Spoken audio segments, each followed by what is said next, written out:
Hi guys, I'm Madeline here at Lakeside Table, and today I've got a quick tip for you about cooking fish.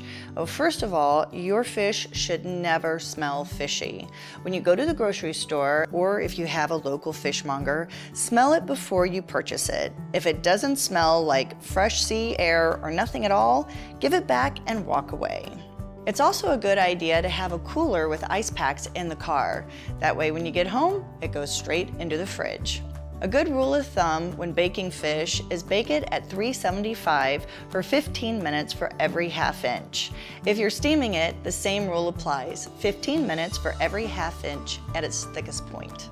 You'll know when it's done when it's completely opaque all the way through. I hope these little tips were helpful, and until next week, go have fun in your kitchen, and I'll see you then. Bye guys.